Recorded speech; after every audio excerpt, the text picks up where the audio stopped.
Have you heard about Larry Ellison and the AI vaccine? And what will happen with the Stargate AI Project and President Trump? Did Elon really do a Nazi salute? Oh, and what about President Trump not having his hand on the Bible? We'll discuss all this and more today on the Endtime Show.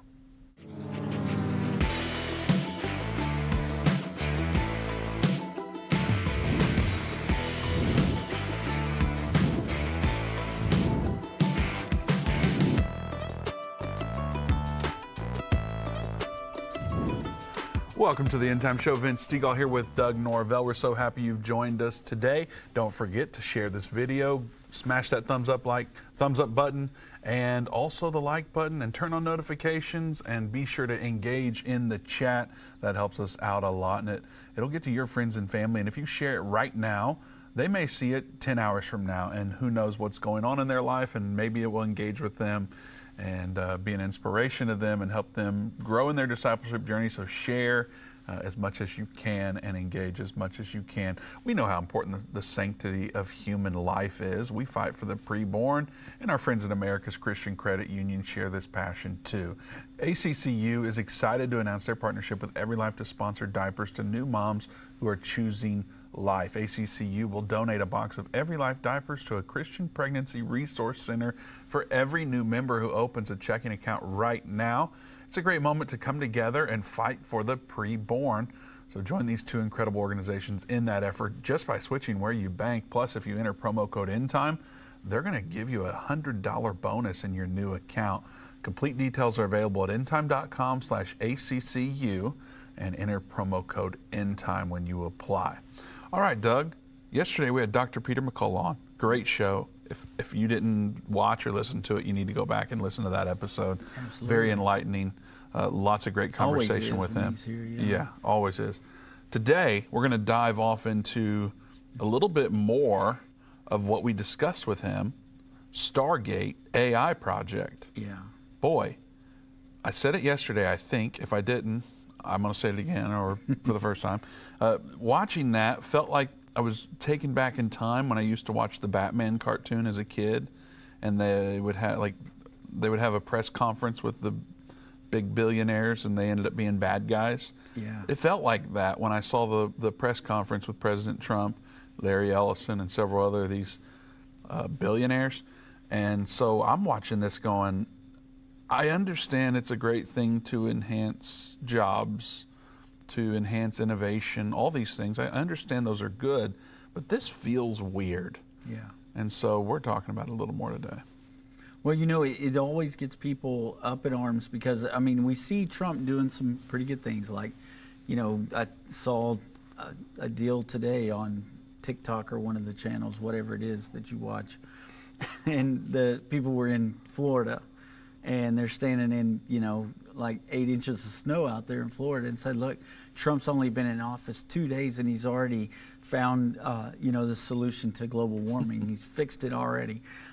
So, you know, I mean, there's crazy stuff going on in the world, but these things, sometimes you get all this good stuff coming at you, and you're just so taken back by all the great things that's happening, because he did a lot of good stuff, especially on the day of inauguration. He did some wonderful things, signed some wonderful executive,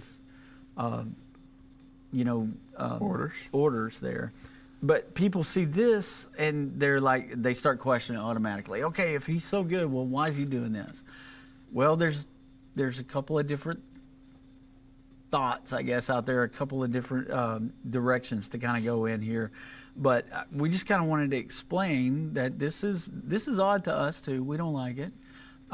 It's got a weird name for one thing. Stargate is a strange name because if anybody's ever seen what that thing is about, there's a movie out there about Stargate where it's a portal that goes into other universes. So right off the bat, you're going, this is weird. And then you've got an AI project, and this is really where it gets kind of scary. Is it's talking about giving you genetically changing or altering mRNA that's going to be specifically for your DNA, is what they're talking about. And that right there sends off warning flags immediately because of what happened with COVID and the things we talked about yesterday with Dr. McCullough. So Yeah. Hopefully we can ease people's minds a little bit today and talk about a few things. Well, I mean, if you're concerned about it, from my perspective, it's going to be a little hard to ease your mind, at least for now. Maybe there's some developments that are going to occur. Yeah. But what I'm seeing, I don't like the idea. Of course, the AI stuff in general there's a lot of benefit. I'm not opposed to advancing technology. I love being able to tell my phone to remind me. Don't say it, because she'll answer. Well, yeah, I know what you're saying. Well, I don't have Hey Siri turned on. Oh, don't say that. But you do maybe, but I don't. But anyway, I love telling my phone, remind me at 5 p.m. to grab this out of the fridge or whatever it may be, because maybe my wife wanted me to pick something up or whatever, and I'll put that reminder in my phone. Yeah. And I love that technology. Yeah. When I start thinking about what they're proposing, I love the economic growth. I love all that stuff, but it seems like there's bad that comes with the good. Yeah. And especially when I start hearing Ellison talking about what he wants to do, and then you look back at his past and you go, ooh, I don't know. I mean, I don't want to be living in the Chinese social credit system. Exactly. I don't want to bring that to America. Mm-hmm. And so I guess it would be good to look at this and maybe help everyone understand what's really going on and what could be happening. Yeah. So, I mean, that's kind of the goal for this part of the program today, because it is odd, and like I said, it does send out warning flags and get you to thinking about one world government. It makes you start thinking about mark of the beast technology. It makes you start thinking about surveillance.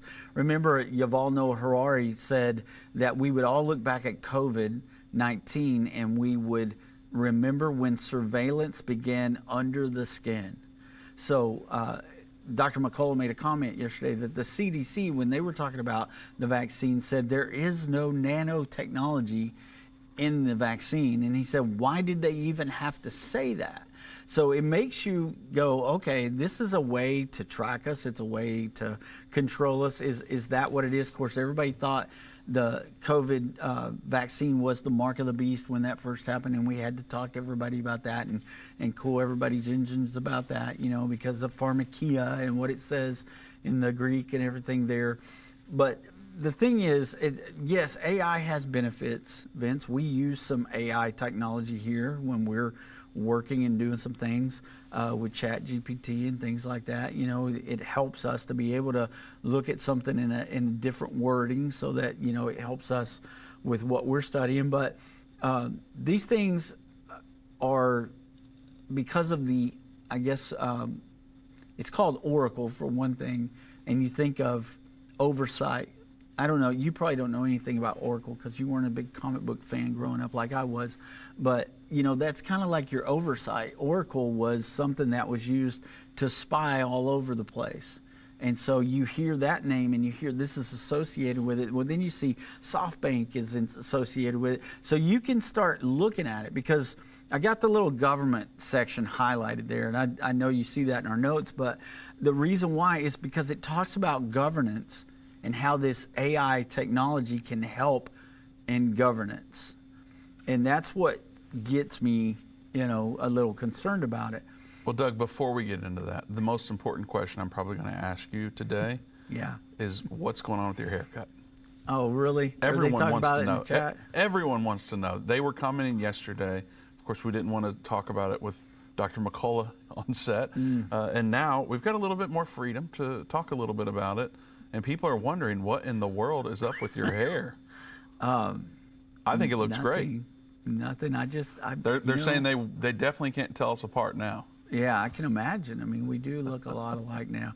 I just got tired of having to go and get a haircut, so I just buzzed it off the other day. I was working around the house doing some stuff over the weekend, and I didn't have time to go get a haircut. It's been crazy, and I just took my trimmers out and trimmed it. If anybody knows me, they know that this is something that happens every few years. Yeah, you've been doing this for a long time. During COVID lockdowns, I was shaving my head, so I had no stubble up there at all. At least I left a little stubble for Tina this time, so she doesn't think I'm completely bald. But it's happened, you know, throughout my life, throughout the years. I'll get tired and go on a whim. You know, you can only do high and tight for so long, and I'm starting to get less hair up here anyway. So I'm like, whatever. So I just cut it off. So now I guess we need to ask in the chat. Great idea, Doug. I can't even believe you brought that up. One or two? It wasn't even on my mind to say Whatever. this. I know you better. Do you like Doug's haircut?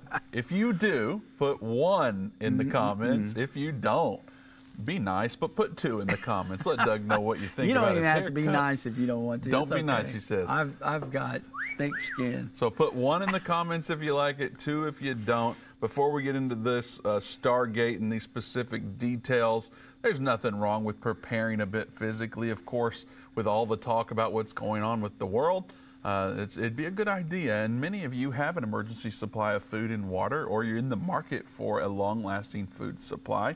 You need to check out our friends at readypantry.com/endtime.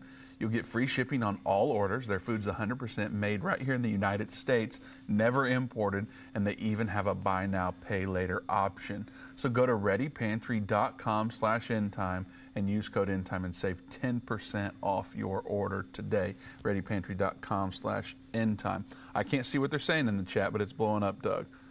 Lots of 1s or 2s are happening. Man. Regarding this governance, though, as part of the Stargate AI project, the actual important stuff for the show, what do we need to know about that?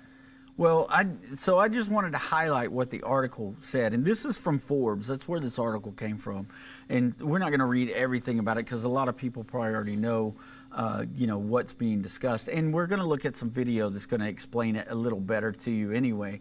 But it just talks about effective governance and how this is a non-negotiable thing when you're talking about this AI technology. It says leadership must be cohesive, transparent, and fully accountable, especially with multiple stakeholders like OpenAI, Oracle, SoftBank being involved in this. Balancing the competing priorities and avoiding mismanagement and maintaining public trust. So they already know this is going to be a trust issue, and they already know what they're talking about here. To me, this article is telling us they already know that this technology is frightening for some people, especially people like us that know Bible prophecy, because with these entities involved in this, it looks like this is something that could easily evolve into a mark of the beast type of situation.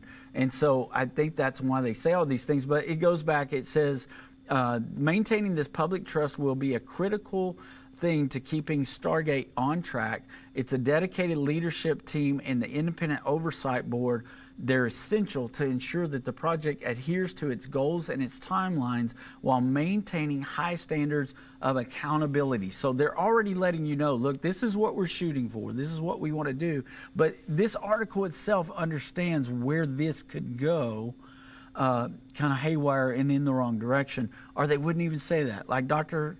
McCullough said yesterday, why did they even put that in there? Because they know these are the questions, folks, that we're going to be asking. Well, and also, I don't believe them. Right. I mean, why would we? Yeah.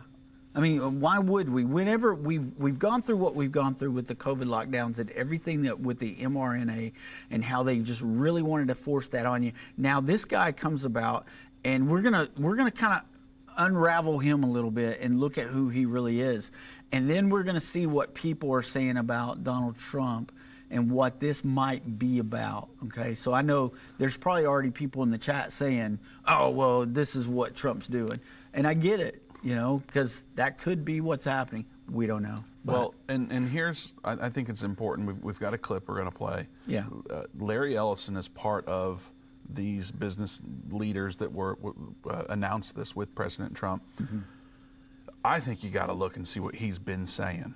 Yeah. It's not like he's made this radical change and he's a new man and he's totally different now. Right. We can look at stuff that's just from a few months ago on what he wants to do. Yeah. And so this first clip that we're going to play of him talking about the AI vaccine, I think it's important to check out. So are we ready to go there? Yeah, let's do it. All right, check it out. The police will be on their best behavior, because we're constantly watching and recording everything that's going on. Citizens will be on their best behavior because we're constantly recording and reporting everything that's going on. And It's unimpeachable. The cars have cameras on them. I think we have a squad car here someplace. But those kind of applications using AI, if we can use AI, and we're using AI to monitor the video. So if that altercation that occurred in Memphis, the chief of police would be immediately notified. It's not people that are looking at those cameras. It's AI that's looking at the camera. No. You can't do this. It would be like a shooting. That's going to be immediately, that's going to be an event that's immediately, an alarm is going to go off. It's going to be, and we're going to have supervision. In other words, every police officer is going to be supervised at all times. And the supervision will, and if there's a problem, AI will report the problem and report it to the appropriate person, whether it's the sheriff or the chief or whomever we need to take control of the situation. We have, same thing. We have drones. If there's something going on in a shopping center, and I'll stop. A drone goes out there, get there way faster than a police car. There's no reason for, by the way, high-speed chases. You shouldn't have high-speed chases between cars. You just have a drone follow the car. I mean, it's very, very simple. And the new generation of autonomous drones. Doug, I've got to just highlight right here out of the gate. Okay. If you're watching, you saw this video.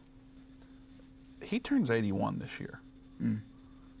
He doesn't look 81. No, he doesn't. You can take whatever that's worth and do with it what you will. But he's the chief technology officer of Oracle. I think he's also co-founder. So he's one of the leaders of Oracle, and that's one of the companies in this. And so now you heard what he's talking about, being able to monitor everything. Yeah, and see, that's where it gets Big Brother-esque. You know, you think of George Orwell and you think of 1984, how Big Brother was watching everything. He said citizens will be on their best behavior, police will be on their best behavior. Notice how he throws out the police thing, because I'm sure when this video was made, there was, some controversy going on about police brutality and all those things when he started talking about all this. The interesting thing to me, Vince, is that he's talking about drone technology and how instead of having high-speed chases, now you just have a drone follow that car, and the car don't even know the drone's following it.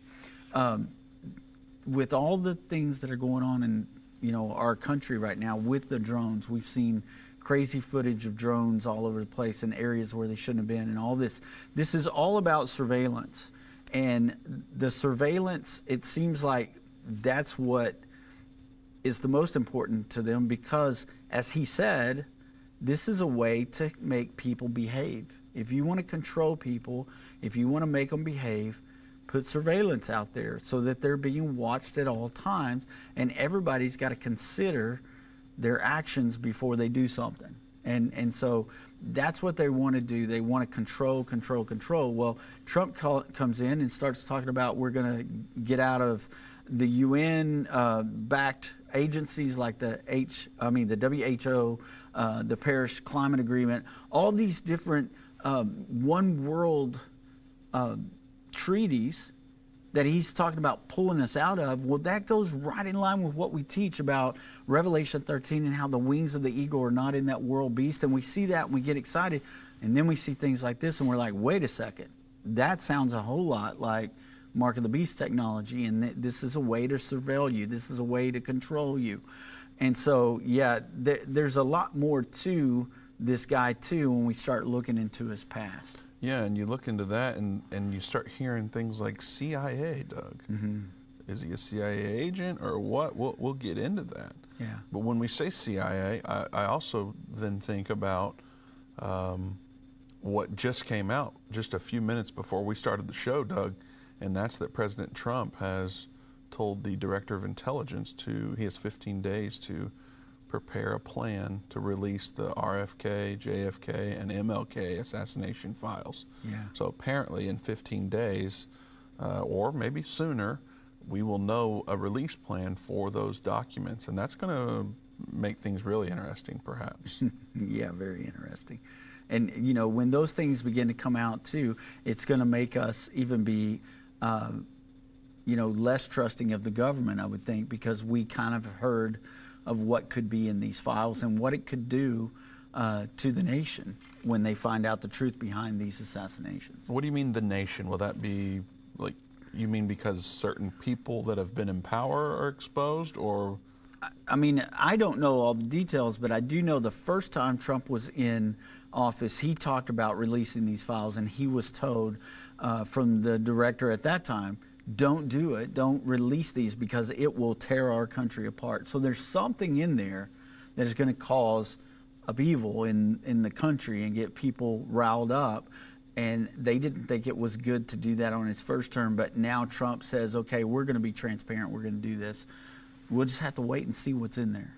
I mean, there's all kinds of conspiracy theory to what it could be. Well, there's a lot going on with the Trump era. A lot of, I mean, we're only a few days into this, and we're seeing quite the stirring. And our friends over at Birch Gold, they've even released their ultimate guide for gold in the Trump era, and the foreword's by Donald Trump Jr. So you can get a free copy of that along with their free information kit on gold by going to birchgold.com/endtime. Birch Gold's still the company that we trust to help you convert an existing IRA or 401k into a tax-sheltered IRA in gold. And there's no obligation, just information there. So go to birchgold.com/endtime today and pray about what you and your family should do moving forward. And that guide will certainly help you in that process. Doug, I just said Oracle and CIA, Larry Ellison and CIA. What do we need to know about that?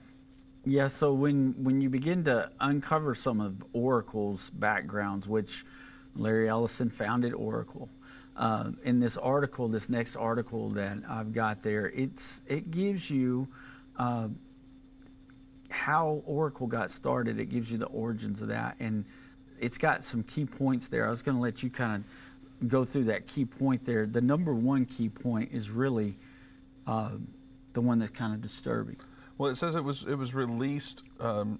Oracle was founded rather to meet the CIA's need for relational database, a fact overlooked by Vox in their review of it. Yeah, and so it's a database collecting information, right? And it is collecting information for the CIA, the three-letter agency there, the CIA, who throughout the last few years has become less and less trustworthy, because of some of the things that they've done, not only to the American people, but also to the president, the sitting president of the United States at the time.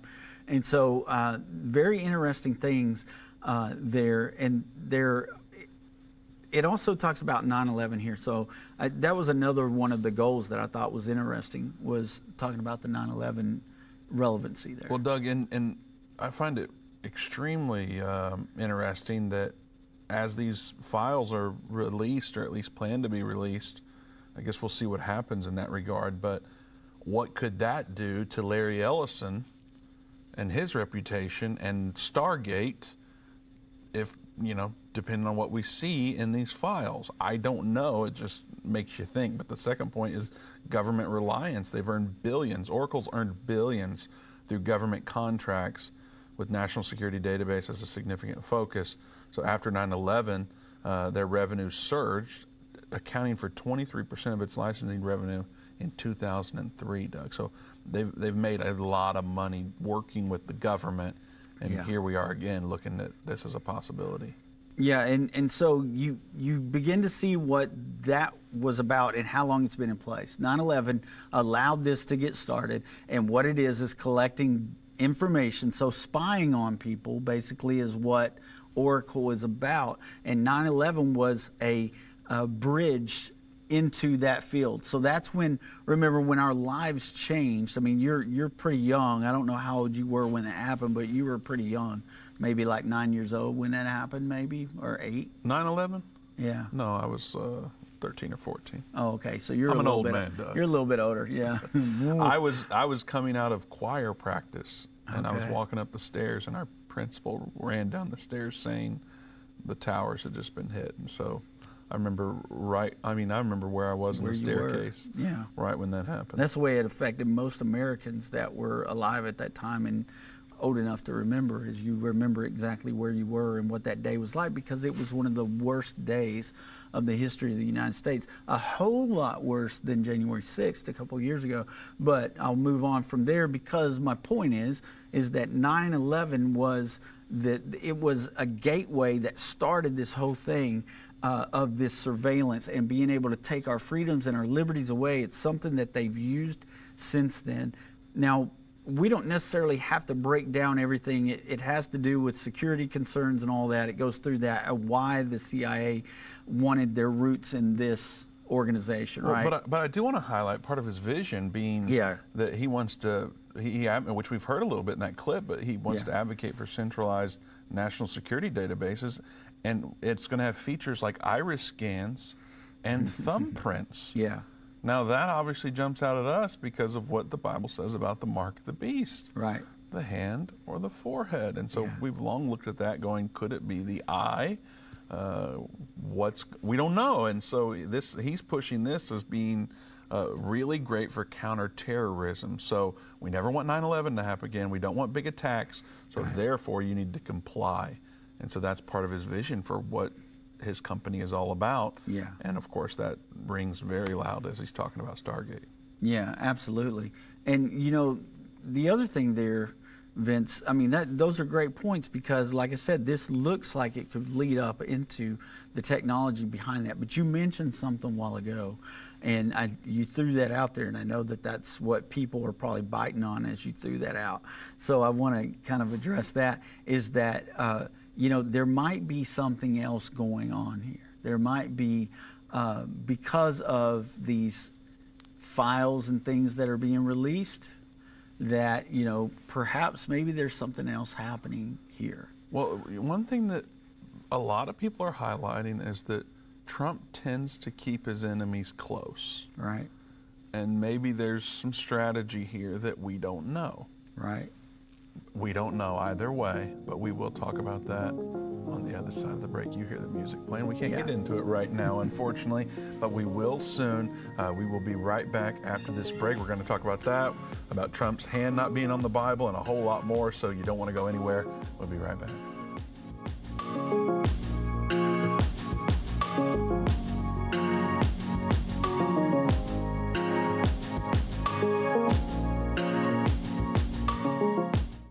A reminder of the breaking news this hour. At least 22 people are reported to have died in a strike in Gaza.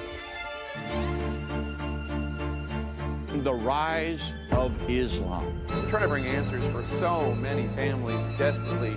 Is the Israel-Hamas-Iran conflict World War III? So let's talk about the four horsemen. What do these horses symbolize? These are the four spirits of the heavens which go forth from standing before the Lord of all the earth. In the end time, the true people of God will not be weak, anemic, and defeated. These prophesied events are revealing we are quickly approaching the time of the Great Tribulation right now. Now streaming on OneSource and available to order at endtime.com/screen. Go to endtime.com/screen or call 800-ENDTIME. What if you could understand Bible prophecy? Dave Robbins, the host of the Endtime Show's TV and radio programs, is holding a free prophecy conference near you. Gain peace and understanding about what the Bible says concerning end-time prophecy. Call 1-800-ENDTIME or go to endtime.com/events to see when Dave will be in a location near you.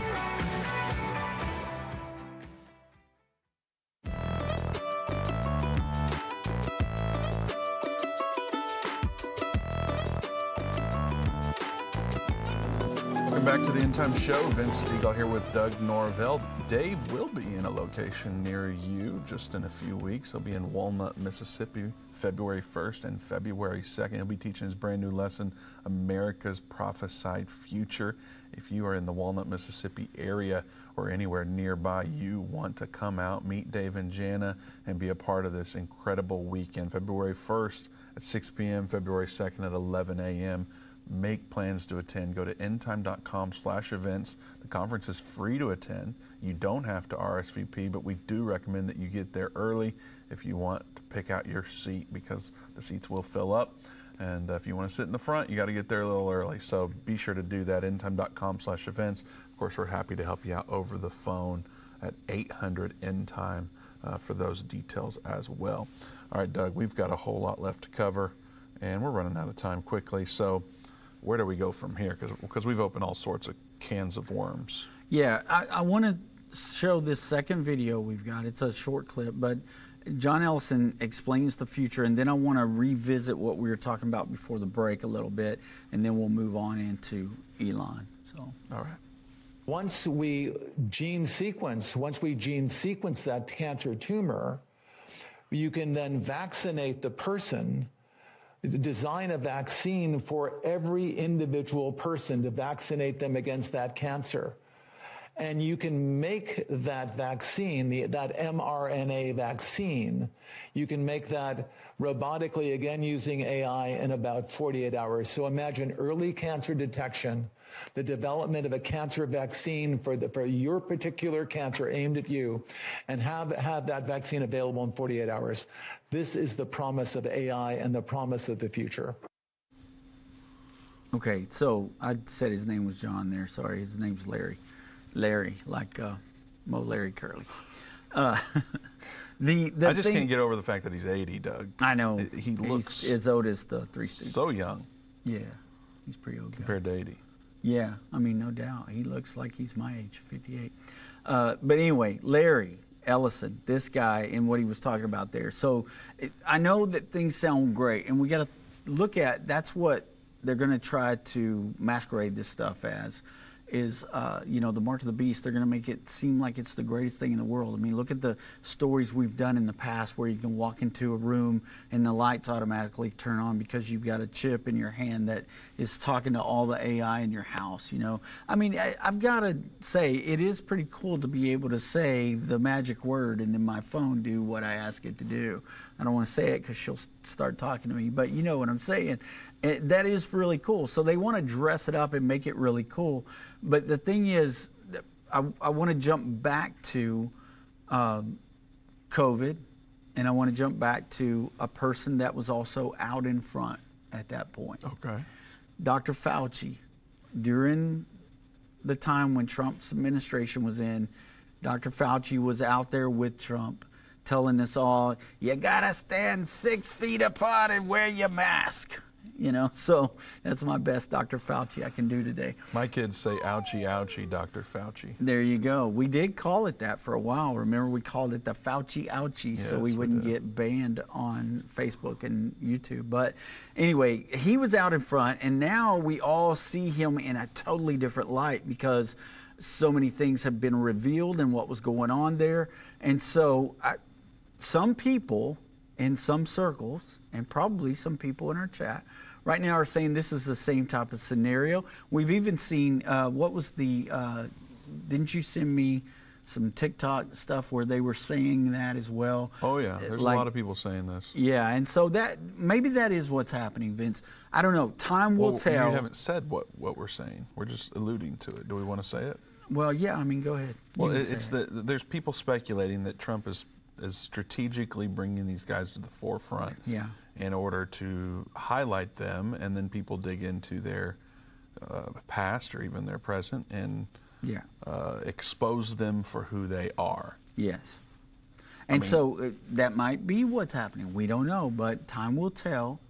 And the thing is we need to, if this is not something like that, and this is something that they begin to pursue in the very near future, I think this is where the American people have to say, look, Mr. President, we voted you in record numbers, and now in record numbers we're saying no to this. We do not want this AI vaccine technology, mRNA, that is designed for each specific DNA. We don't want that. So I don't know where we are at this point. Like I said, people speculate and say things, but what I'm saying is this is not something we want to be part of. And we have a voice now, and we have a president that's actually listening to the people and hearing what they say. So if he's doing this not understanding what's happening, which I highly doubt that, then I think we need to let him know this, as a Christian, worries me because of what I know about Bible prophecy. Yeah, and I certainly don't like it. No matter what, I don't like this idea. Yeah. If Trump is strategically doing this, it's pretty brilliant. I don't know if he is or not. I just don't think he is, but I could be wrong. But nonetheless, I don't like it no matter what. Right. And then I started thinking about another billionaire that's with him, Elon Musk. Elon Musk and the ChatGPT guy, ChatGPT, who is part of this Space Gate. Am I saying that right? Stargate. Sorry. Stargate. Elon and him are not buddies. Yeah. So Elon has been pro-Trump, been campaigning with him, and then Stargate comes out, and it's Larry Ellison, and I think it's Sam Altman is his name, who is the founder and CEO of ChatGPT, and him and Elon are not friends at all, and Elon has been tweeting against him. But then you see Elon get highlighted all over social media for supposedly doing the Nazi salute, Doug. Yeah. What do we do about that? Because that is not good news. I watched this happen live the other day as I had the inauguration events on. I was watching on Rumble while I was working, and I was watching it, and when I saw this, the first thing that went through my mind is they are going to drag him over the coals for that. Let's show the video, just in case people haven't seen it yet, which I doubt, but if you hadn't seen it, watch this video. You know, there are elections that come and go. Some elections are, you know, important, some are not. But this one, this one really mattered. And I just want to say thank you for making it happen. Thank you.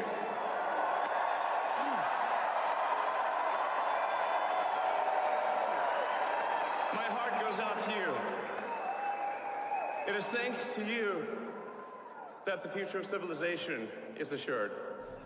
Okay, so in that clip, you kind of get more of what's going on there than just what they show when they want to drag him over the coals, and all the news sources are showing him just do this salute. And if you just saw that out of context, you would be like, oh man, that is not good.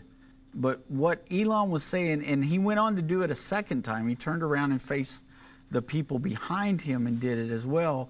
And what Elon was saying is, my heart goes out to all you people. Now, I would do it like this. Elon did it like that. Okay, Elon is a little different. If you've ever heard him talk or listened to an interview with him, he's a brilliant individual, but he's a little odd. He has some weird expressions, and it's like, when I saw it, I thought, this isn't good, but I've seen him do weird things, and I'm like, I don't think he's doing the Nazi salute. I mean, right. That seems, I know that people want to believe that, and some really believe it, but it's like, he's kind of an odd guy, and it's not the Nazi salute, he's not doing the Roman salute, it's none of that. He's just being the odd guy that he kind of is. And I don't mean that poorly, in bad taste. It's just, he does some weird things. I mean, it is what it is. And, you know, it's funny because this article talks about it could be the Roman salute. You know, and then other people say, no, it's definitely the Nazi salute. Well, I don't believe it's either. I believe he was sincere. He was excited. You've seen him when he's come out at rallies. He's jumping around. He's acting like he's in a Pentecostal church service. But he is different when he's expressing his excitement. And I believe that's all it was. But the left is going to take this, and they are going to run with it. And they've already began to do that. And so I wanted to show that clip and let you see that. We got time to go to this next one, right? Let's do this next clip. This is Elise Stefanik, that is the UN ambassador, and this is her state Senate confirmation hearing. What do you think of Elon Musk, perhaps the president's most visible advisor, doing 2 Heil Hitler salutes last night at the president's televised rally? No, Elon Musk did not do those salutes. I was not at the rally, but I can tell you I've been at many rallies with Elon Musk, who loves to cheer when President Trump says we need to send, our U.S. space program to Mars. Elon Musk is a visionary. I'm looking forward to his work in DOGE, the Department of Government Efficiency, and look forward to looking how we can be more efficient and effective. But that is simply not the case. And to say so is the American people are smart. They see through it. They support Elon Musk. We are proud to be the country of such successful entrepreneurs. That is one of our greatest strengths as Americans. So let me share with you what a few Americans have said about it. Evan Kilgore, a right-wing political commentator, wrote on X, "Holy crap, did Elon Musk just Heil Hitler at the Trump inauguration rally? This is incredible. We are so back." Andrew Torba, who's the founder of the right-wing Christian nationalist social platform Gab, said incredible things are happening as he amplified the visual. The Proud Boys chapter in Ohio posted the clip on a Telegram channel with the text "Heil Trump."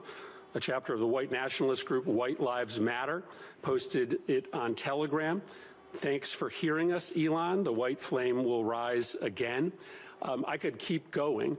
Over and over last night, white supremacist groups and neo-Nazi groups in this country rallied around that visual. Does it concern you that those elements of the neo-Nazi and white supremacist element in the United States believe that what they saw last night was a neo-Nazi salute? What concerns me is these are the questions you believe are most important to ask to the UN ambassador. I have a very strong record when it comes to combating anti-Semitism. We just had a historic election where President Trump earned historic support from American voters because of his strong leadership combating anti-Semitism, which has been a scourge across the country, skyrocketing since October 7th. So I intend to bring moral clarity to this position and continue to speak out as a voice, as a beacon of light, condemning anti-Semitism at the United Nations. Love her answer. What concerns me is that you think this is something important to talk about in my hearing for being the UN ambassador. This is what we're going to talk about. So basically, you're wasting my time with something that is a what is the word that Dave likes to use? A nothing burger. This is a nothing burger. I think that's originally for Hillary Clinton, right? Okay. She called Trump's statement a nothing burger. Of course. Okay. But yeah, Dave likes that. Yeah, well, I don't pay a lot of attention what Hillary Clinton says, but anyway, it's just amazing that they've taken this and they've tried to run with it. I can't imagine what the people on The View must be saying right now, but trying to say that this has something to do with white nationalism and racism is just pretty much ridiculous. I mean, look at the appointed offices that Trump has had already and the people that he's put around him. Or has he done? There's a lot of diversity there.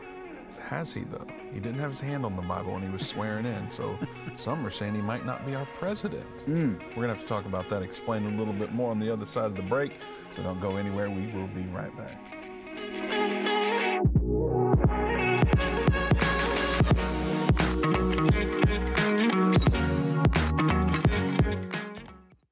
The Roman government controlled the world. So many people were looking for a different Messiah, a rescuing Messiah. Remember the story of the woman at the well.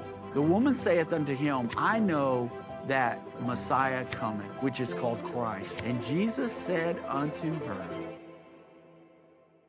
I that speak unto thee am he. Jesus very clearly stated that he was God and that he was the Messiah.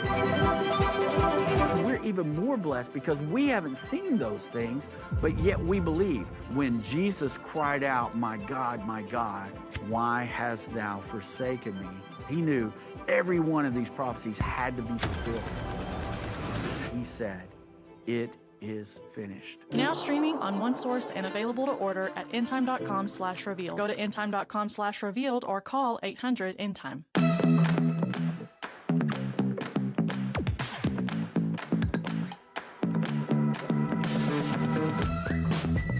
Welcome back to the Endtime Show. Vince Stegall here with Doug Norvell. Don't forget to go to endtime.com/events.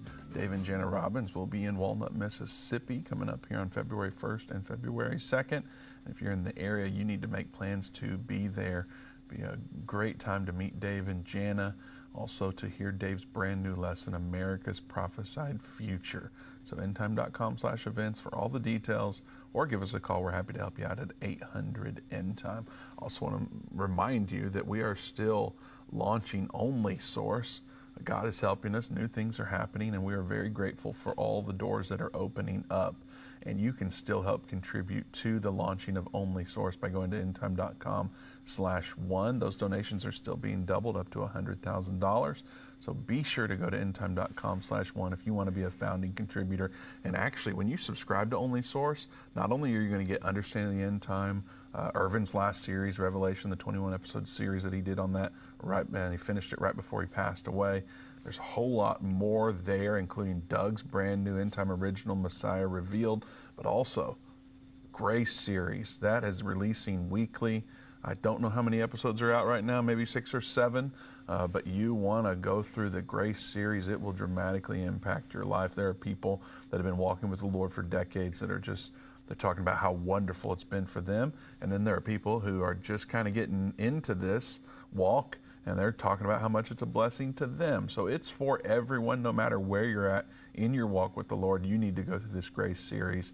You can get there by going to endtime.com/grace. It's totally free if you're a subscriber to Only Source. So be sure to do that today, and you can start going through Grace with Dr. Jim Littles today. Doug, when I saw the video of Trump, well, I think I was watching live actually. I saw J.D. Vance get sworn in. His hand was on the Bible. Then they invite Trump up to do this as well. And he gets up there, and I don't remember the justice's name now, but nonetheless, he just starts immediately before Melania could even get there with the Bible. Yeah. And so Trump's family wasn't there, and he started doing the swearing-in process without a Bible even close. And then, of course, Melania comes up seconds later, and there's a Bible, and he never puts his hand on the Bible. And I thought, oh, no. I can just hear it now, because, you know, there's been people who have said that he's been the president all along and all that stuff. And I know there's a lot of people who feel that way, and they have a lot of information that they present as evidence to that being true. And then now this happens, and they're going, I can hear them already. Well, he didn't have to do this because he's already the president. And so I thought, man, this is just fuel on the fire. I wish he'd just put his hand up and get it over there. That way there's not any additional ammo, I guess, if you will.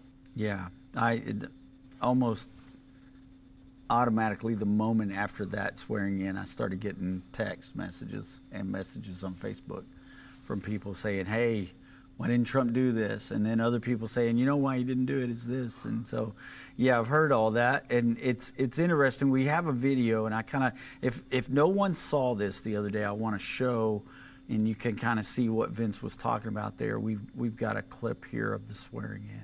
I, Donald John Trump, do solemnly swear. I, Donald John Trump, do solemnly swear. That I will faithfully execute. That I will faithfully execute. The office of President of the United States. The office of President of the United States. And will, to the best of my ability. And will, to the best of my ability. Preserve, protect, and defend.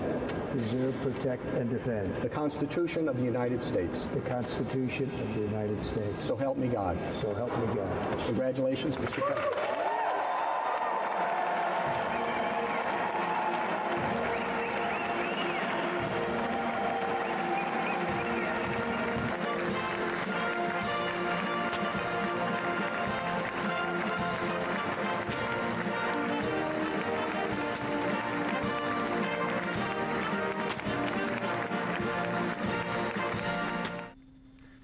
So as you could see, like Vince said, it happened so quickly. You could see his family coming down and behind him in the camera, trying to get down there. They weren't even situated yet. Why the judge started the way he did, I'll never know. But doesn't matter is kind of the question. And according to the Constitution, it doesn't matter if the president puts his hand on a Bible to do the swearing in or not. Well, there's some Christians that say, well, it's the Word of God, and I wish he would have done it because of that. Yeah. But constitutionally, it does not matter. Right. Now, Doug, a lot of these people are also saying it's quite interesting that I think it's the last president that did not put their hand on the Bible. Do you know who that was? I do, but I want you to tell me. It was JFK. Mm-hmm. And he has JFK's desk in the Oval Office as well. Yeah. The one with the little door on the front of the desk. So, yeah, you know, there's ammo for the Anon folks to gather data and make assumptions that, you know, make things a little interesting. As far as Bible prophecy goes, we have nothing to say about it in that regard. We can't see this anywhere in Bible prophecy, Doug. Yeah, I mean, the bottom line is that he is the president. He did the swearing in. He said what he was supposed to say. Does it bother me a little bit that he didn't have his hand on the Bible? It does. I wish he would have. When Melania walked up, I think she tried to tell him, but he was in the moment. And it would have been nice to see him reach over there and go ahead and put his hand on the Bible anyway. He didn't do that, and that's okay. He's still the president. I wish he would have. I wish I would have seen him do that. Does it bother me, though? Not really. It only bothers me that so many people are making such a big deal out of it. Really is the only thing that bothers me, because I think Trump has proven to everyone that he believes in God. He is not a great model of a Christian, okay? But everybody, you got to remember, and we have a series called Grace, so if you need to go and watch that, you might want to go check that out. But everybody needs to remember that we were all young Christians at one time, and even though I've been a Christian for a very long time, I am still not where God is going to lead me to. I'm still not mature in my walk in faith, even though I'm a lot more mature right now at 58 than I was at 38. But I was a Christian at 38. Wasn't the best Christian I could be, but I'm a lot better Christian now, and I'm a work in progress. And until Jesus comes back, everybody that proclaims that he is their Lord and their Savior, they're going to be a work in progress. So would I like to sit down and do a Bible study with Trump? You better believe it. I would love to sit down and teach him all kinds of different things that we have on the Only Source. Man, if we get him signed up for that and get him to watch at least one episode a night, man, what a difference that would make. But anyway, he's the president. He's not teaching Bible studies. So we got to remember that kind of thing and not be so offended by what he did or didn't do there. But I did want to talk about the great things that are going on right now, because it's prophetic. We were working on TikTok videos today, and that's one of the TikTok videos you talked about are some of the executive orders that he's signing prophetic. And so I kind of wanted to touch on some of that today before we wrap the show up. Yeah, so when we think about some of these executive orders, Doug, and whether or not they're prophetic, you look at the World Health Organization, that's a big one that jumps out. Yeah. You know, we look at the beasts from Daniel 7, and we see them repeated in Revelation. Yeah. And so when they're repeated, though, they're merged into one big beast. Of course, if you're an end timer and you've been watching for any amount of time, you already know this. Yeah. But the eagle's wings aren't there. Yeah. And then he's signing executive orders that pull us out of global organizations, which, as far as we're concerned, there might be some good things that come out of some of those. I can't say that I've gone through every piece of document that they have to determine whether or not they're doing everything good or bad. Someone might point it out, well, what about this? I don't know, but overall, it's a great thing that we're coming out of these global organizations, especially when you look at Bible prophecy. So we look at that and go, man, this could be part of, maybe it's a precursor. Usually we talk about precursors in a negative way, but maybe this is a precursor to the prophecies of the United States not being involved on a global, in a global government. Yeah, and I mean, I totally agree with that and think that that is what we're beginning to see, because the whole idea of nationalism versus globalism is an isolationist view. They look at us as isolating ourselves from the world community. And that's not a bad thing. That's what we want to do. We don't want to be part of that one world end time beast. And the thing about it is, you know, we had this discussion with so many people over the last 4 years, is how in the world can you guys still believe this when we've got the Biden administration and they're leading us straight into world government? Well, we believe that if it wasn't Trump getting in office, it would be someone else that would pull us out of this, because of the fact, Vince, that we see so many of these other prophecies falling into line. I mean, never before have we had Israel talking of building a third temple on the Temple Mount the way they are.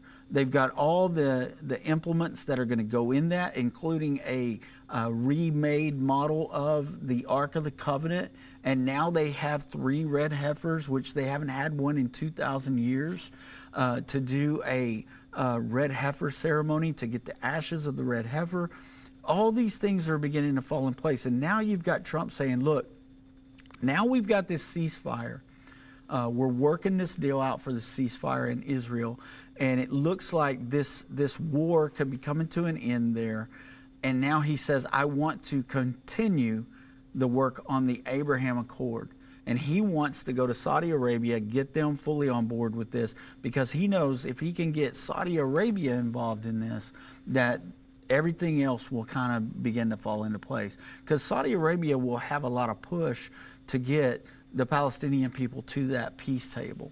And so we're watching things, Vince, that are happening right now that we've been talking about. Even during the Biden administration, we could see these things coming. And we've never in our life been in the situation that we're in now, where we see so many of these prophecies coming into fulfillment. And so this is just another one. Watching him pull us out of these world government agencies and these treaties and these documents and all that, it looks like we're headed in the right direction. And we know that the eagle's wings are going to be helping Israel during the last 3.5 years. Doug, and when I hear that, I'm excited about that. But then I also think, okay, what happens in 4 years? Say someone else gets in power that doesn't agree with this and gets us right back in there, similar to what Biden did. Yeah. And I mean, of course that could happen, but we've seen such an awakening of things. I think there are people being more educated. There's so many of you people out there that watch our programs that are sharing with other people. People are waking up to what the prophecies say and things like that. I believe that even in the next term time, if we're within that final 7 years, if that peace agreement's been made and we're in that final 7 years, we're going to see how this continues, because we know for a fact that Revelation 12:14 says those eagle wings are there during the tribulation period. So it appears like this could be the start of something very soon. So what's your, circle back to Stargate. Yeah. What's your, not necessarily a prediction, but what are your thoughts about the future of Stargate and how that may come to be or not to be? If that is something that they seriously pursue, we as Christians need to stand up against that and say we do not want this kind of technology in our bodies, and we don't want this kind of technology spying on us. Amen. I feel the same way. Thank you for joining us today on the Endtime Show. Don't forget, you can go to endtime.com and watch.osn.tv. Participate in thousands of hours of content that's totally free because of partners like you that give every single month. Also, don't forget, we pray for you every single morning. Send us your prayer requests. We want to walk with you. Go to endtime.com/contact and fill out the form there to let us know what we can pray with you about maybe tomorrow morning. So let us know. We'll see you right back here tomorrow at 3 p.m. Central Time.